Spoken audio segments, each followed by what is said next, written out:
David Benatar is a professor of philosophy and head of the Department of Philosophy at the University of Cape Town in Cape Town, South Africa.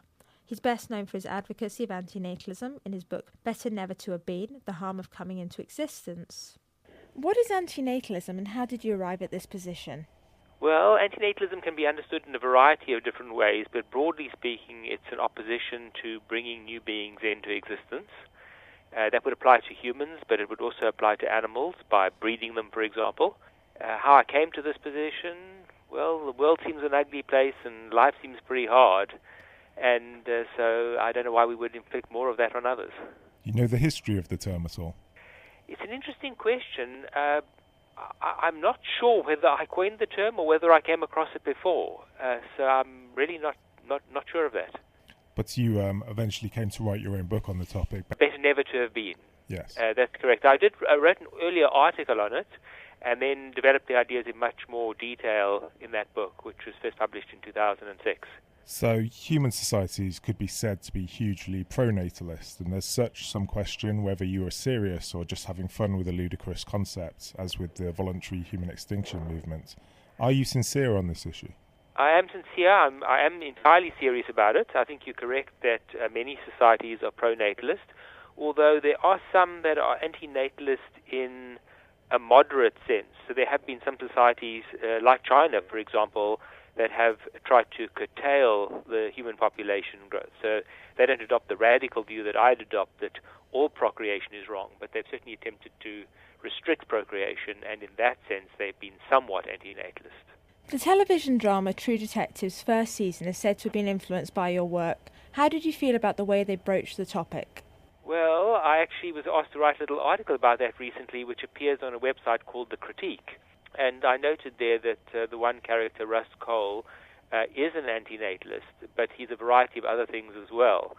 And so what I tried to do in that piece was to differentiate his anti-natalism from other features of his character, including, for example, his alcoholism. So I don't think that being an anti-natalist commits you to being an alcoholic, for example.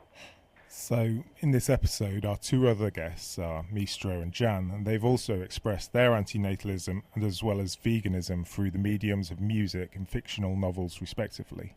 What do you feel about this, and would you urge that other like-minded people also become active? I don't see myself so much as an activist. I certainly think there's a role for activism, a place for activism, but I think different people are suited to different roles, and I'm just not sure I'm very good as an activist. But I think that antinatalism is an important idea. I think the most effective way that any individual can avoid the suffering of others. And so I think there are a variety of ways in which people might spread that message. The True Detective was one example. I'm not familiar with the work of these guests you've mentioned, but those other mediums would certainly be other ways of conveying the message, and that seems all to the good for me. So, ethicist Peter Singer concluded an article about you saying he believes that most people have lives worth living. Many people feel they are lucky to be alive and that life will be similarly good for their offspring. What would you say to them? Well, I think, as I've noted before, there's an ambiguity in that claim that life is worth living. So one thing you might mean is that life is worth continuing, but another thing you might mean is that life is worth starting. And I don't think that those things either mean the same or that the same standards apply to whether a life is worth starting and a life is worth continuing. So we're all here at the moment. Our lives have already started. And questions about whether we should end our life are, I think, very different questions from questions about whether we should start lives that are like ours. And the reason for that is that once you exist, you actually have an interest in continuing to exist. That interest could be defeated if the quality of your life gets really, really bad at a certain point. But before you exist, if you never exist, there's no interest in coming into existence, and so there's nothing to defeat. And that's why I think we need to apply a much higher standard when we're making decisions about lives worth starting than when we're making decisions about lives worth continuing. And so I think a lot of people are glossing that distinction. They're ignoring that distinction, which is a crucial one. And I think there have been studies as well to show that once we are here, we have an optimism bias. In general, humanity does have an optimism bias, and there's been a vast amount of psychological literature that has demonstrated that. Of course, it's not true of every last individual. There are some individuals who are more realistic, and they tend to be less happy than the ones that have the optimism bias. Have you heard any rational, non-selfish reasons for adding new humans, and what is the strongest argument you've heard? Rational, non-selfish reasons. It depends on, I think, what you mean by a non-selfish reason. Often when people procreate, they say they're doing it for the state or for some community's preservation, and it's not clear whether these are really altruistic reasons or whether they're just a kind of broader selfish reason. In other words, it's not just about my interests, but about the interests of my group.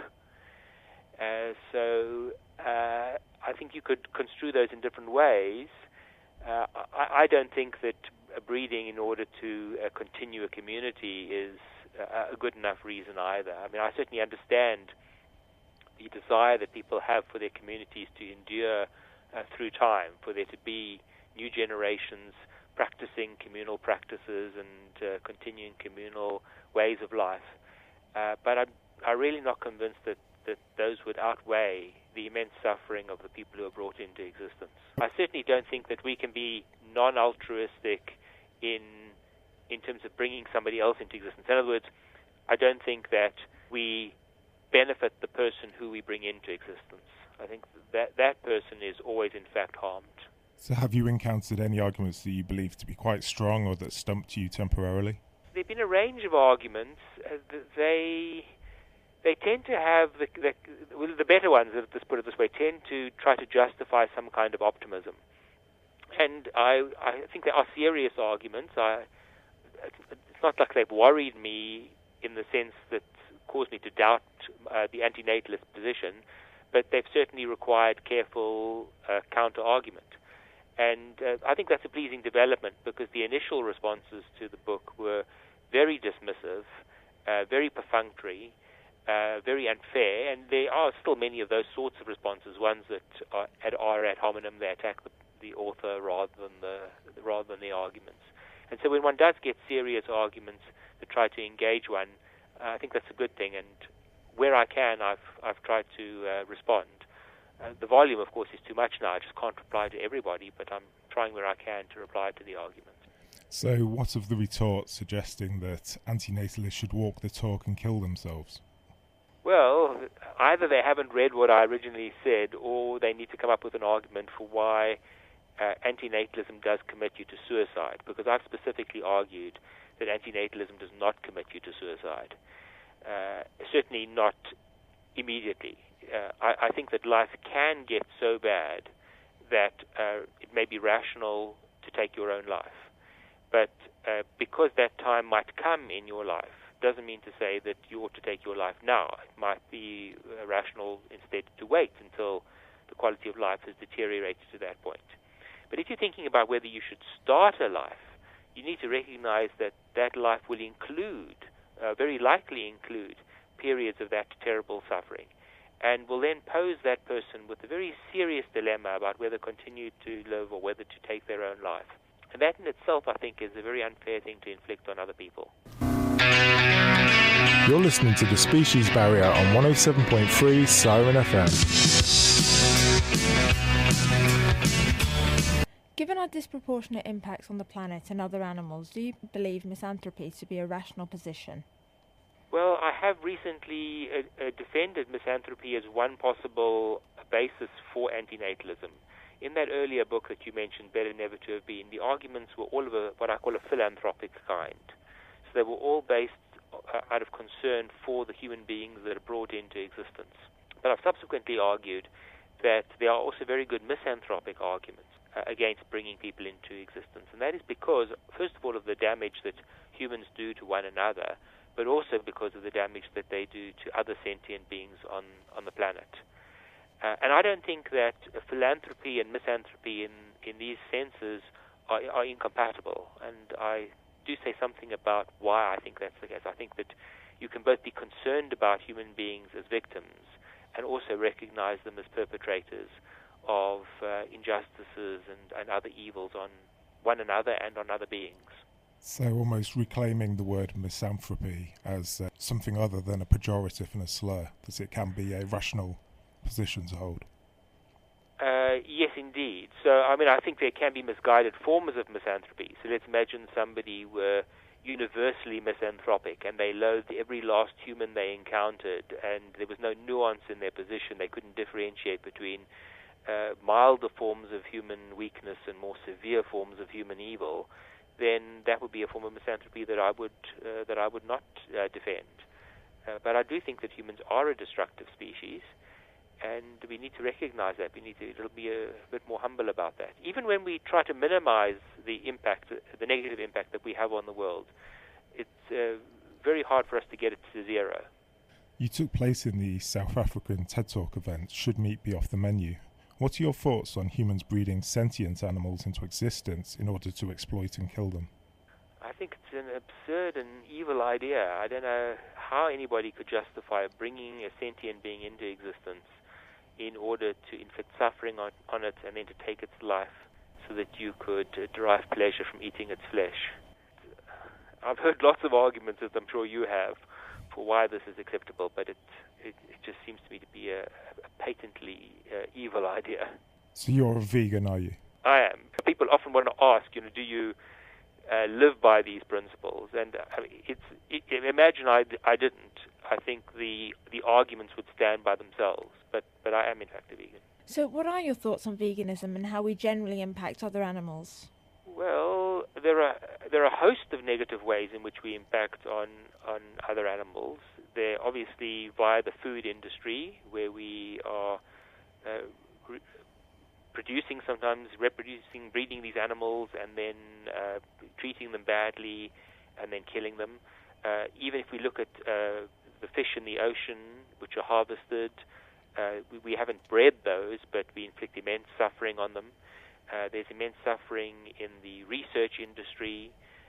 Via our impact on the climate, we are negatively affecting both humans and animals. So I think there are lots of ways in which we're very damaging. Do you advocate extinction for all other sentient animals as well? We obviously drive 200 species extinct daily, and would further human intervention to this end be moral? Well, I draw the distinction between different ways of bringing about extinction. So I'm all in favor of extinction via non-procreation, but I'm not in favor of extinction by killing. So I don't think we should go around killing large numbers of human beings. I don't think we should go off killing animals in order to make them extinct. But non-procreation is, I think, the right route to extinction. So I'm not worried about a planet that does not have any sentient life. In fact, I think a planet of that kind would be much better than a planet like ours, which is just filled with suffering, both human and non-human animal. So I'm not worried about extinction per se, but the means may be worrying. So we've established that it might be wrong to breed domesticated animals into existence, but would you advocate sterilizing free-living animals, for example? Yes. Now, obviously, there are some issues of welfare concerned with sterilization because it's not a pain-free experience for that animal. There's going to be some post-operative pain. There may be other implications for animal welfare. But I think if we do this in the best possible way, that is far preferable to many more animals being bred, many more companion animals being bred. A human pregnancy is commonly seen as a cause of celebration and congratulations. How do you react to such announcements? That's a hard one because people want one to be pleased for them when they tell you that they're pregnant. And I do feel it in the sadness at the thought that there'll be another being that will come into existence and very likely suffer quite considerably. But what I sometimes try to do to be tactful is to distinguish between my pleasure for the expectant parent and my concern for the resultant child. I don't always express the latter part, depending on how well I know somebody, but I might say I'm happy for you. Yeah, I've started being very factual about it in that instead of saying congratulations, I'll say, oh, how far along are you? So because obviously you don't want to offend someone, you don't want to hurt someone's feelings, but at the same time, Yes. I feel like I'd be lying to say congratulations. Exactly. I think, well, that's a very tactful method that you've employed, and I'm sure there are a range of others that one could use. So we do obviously need to be aware of the sensitivities of people who are procreating, be aware that they've not thought about these issues to the extent that we might have, that they might have different views, and we I think without compromising our principles can engage civilly with them. You must be greatly frustrated by parents not considering these issues in advance of becoming pregnant. Yes, indeed. I've seen research that about 50% of people who were brought into existence without a decision being made to bring them into existence. They were just the result of sexual intercourse, and that's probably the most troubling, where somebody didn't particularly want a child. In other situations, people have deliberated and they've chosen, and my own view, of course, is that they've chosen wrongly, but at least in those situations there's been some deliberation about it, and one hopes that they're then better equipped to make that child's life as devoid of suffering as is humanly possible. Now, I don't think that as humanly possible is ever good enough, but clearly there are some lives that are much worse than others, and unplanned children are sometimes cared for very well, but certainly unwanted children are going to have the rawest deal. You've worked on the issue of pain in fetuses. What were your findings, and do you consider abortion to be moral if the alternative is bringing a new human into existence? So yes, I worked on that topic with one of my brothers who's a neurologist, so we tried to combine the philosophical and the neurological interests there. And the conclusion that we came to, and this was not original research, it was really looking at existent evidence, was that fetuses likely begin to feel pain around 27, 28 weeks of gestation in that vicinity. Now, I don't think that antinatalism commits you to abortion before that point, but I think if you combine certain views about the status of a pre-sentient fetus with antinatalism, then you might be led to the conclusion that abortion would be preferable prior to sentience. I think once the fetus becomes sentient, it now acquires some moral standing, some moral considerability, and then matters become more complicated. So I would not suggest that abortion is never justified later on in pregnancy. There may well be circumstances where it would amount to a kind of euthanasia, where the being that will result will suffer so much that even though it's already got some moral status, and even though it may already have some interest in continuing to exist, we should still terminate its life. But I do want to emphasize the point that antinatalism does not commit you to a certain view on abortion. You have to combine antinatalism with other views about the status, the moral status of a fetus. My own view, given my views about fetal moral status, is that at the pre-sentient point, it would be better to abort than not to abort. But I don't think that all antinatalists have to adopt that same view if they have different views about moral status of fetuses than I do. So where can people find out more about your work? Probably the best place is to look at that book, Better Never to Have Been. I also co-authored a book recently called Debating Procreation with David Wasserman from the United States. I write half of the book in which I defend the antinatalist position, and he writes the other half where he argues against me, so there you could see some of the arguments for the contrary position. There are also some more popular pieces that I've written about antinatalism for those who don't want to wade through a full book, and I believe those can be found on a website linked to my name on the philosophy department at the University of Cape Town website. So there have been various pieces, I think, in like the Philosopher's Magazine and other places. One other thing I should say is that in the book Better Never to Have Been, I do give a kind of reader's guide where I tell the reader which parts could be skipped if you wanting to avoid the more technical arguments. Is there anything else that we haven't mentioned that you'd like to go into? No, I think you've asked a lot of great questions.